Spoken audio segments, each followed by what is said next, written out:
Hello and welcome to my channel. My name's Philip and I'm an immigrant who has been living in Sweden for the past 10 years. On this channel I am going to talk about productivity, self-development, betterment of oneself and minimalism and so forth, as well as sharing my knowledge and experience, what it's like to move and started living abroad, specifically in Sweden. And by the way, I'm from Poland. In this video, I will focus on the question: when is it too late to move abroad? And specifically, I will talk about 4 key elements to bear in mind before you make a move. And by the way, I'm not scripting my videos, so I will be glancing a bit on my notes, just so you know that.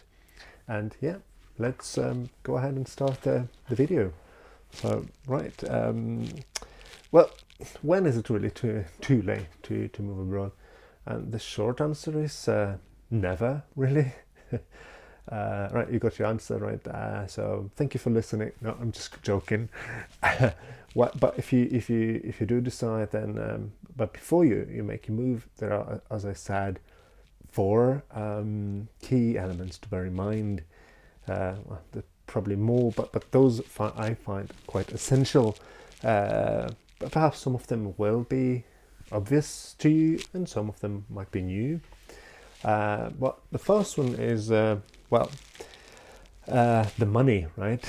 Ideally, you would have some savings before you make your move, so that you can use the money in the target country. But I myself never want to be sort of dependent on the savings themselves. So I would really highly recommend that you've got a job waiting for you, signed contract in the target target country before you make the move. As we know, one needs money to sort of take care of the basic needs as shelter, food, and so forth. So definitely, I highly recommend doing research of what jobs are sort of in high demand in the target country, and perhaps even jobs that don't require you to speak the language as a sort of basic the main requirement, or right. So again, depends on what country you're going for. Like I live in Sweden, and in Scandinavia there's plenty of jobs that you can sort of get just by with English, right? But then again, obviously you will need to learn Swedish or Norwegian and so on at some point, if you want to really settle down in the target country. But yeah, so definitely do your research of those jobs that are in high demand, and then obviously sort of try to it may require longer education period for you to sort of acquire the skills necessary for the job, but perhaps not necessarily. There's plenty of IT jobs, for example. I myself am educated an English teacher, and teaching jobs are in high demand here in Sweden, so it was relatively easy for me to land a job without even being able to speak fluently in Swedish. I will talk more about my sort of first job and so on in a different video. So that's number 1, you know, the money and the job prior to you making the move. Right, number 2. So this is like the first 2 are very essential. Number 2 is, why are you doing this? So reflect over what is your sort of rationale. Why do you want to move, right? Because it's a big move, and it's great. I love that I moved to sort of Sweden for many reasons that I will again share in different video. So it's very important to reflect. I would suggest perhaps even making a SWOT analysis. SWOT, it's like sort of you divide a piece of paper in 4 quadrants. S stands for strengths. Then you've got weaknesses, opportunities, and threats. A sort of you can even make it easy and have pros and cons there when it comes to moving. I tend to use SWOT analysis before I make a more complicated choice, a hard choice that will have some consequences on my life. So why are you doing this? Really reflect on that. The why sort of is essential in everything we do, right? It gives us energy every day, sort of reason to get up from bed. And the third key element is, I'd say, language and culture together. So again, prior to moving to the target country, I would suggest learning the language, the basics, but also learning more about the culture itself. Perhaps it will help you with even deciding your why. If you learn more and a bit more in depth about the culture, you can read books, you can Google stuff. There's plenty of information, obviously, nowadays. So you can even ask questions to ChatGPT and so on. You watch YouTube,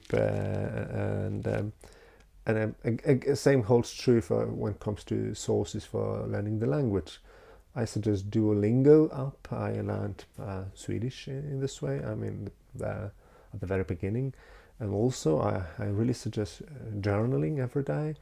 Just a couple of sentences, not more, not to make it overwhelming, and use a lot of Google Translate and so on.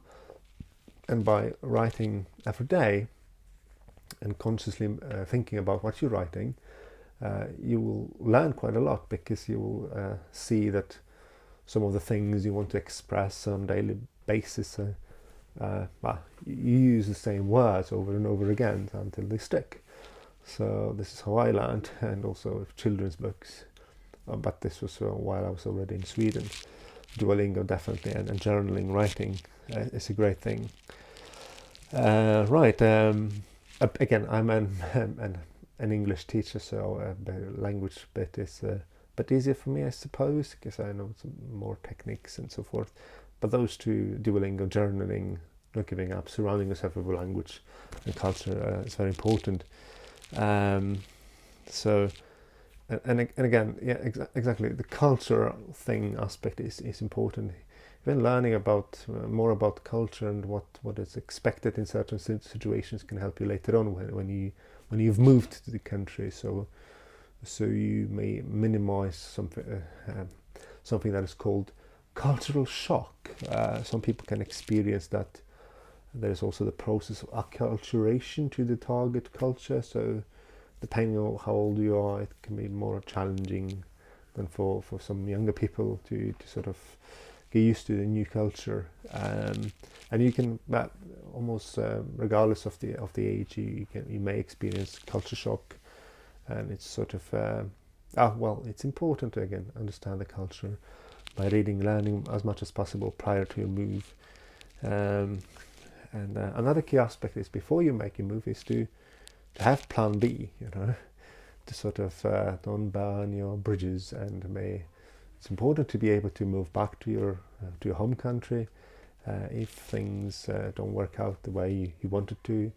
If you're not happy in your target language, not language country, sorry, perhaps trying for a year would be a good idea. So I would really recommend it. Also, one last thing, when you are wait a minute, I will save it for a different video.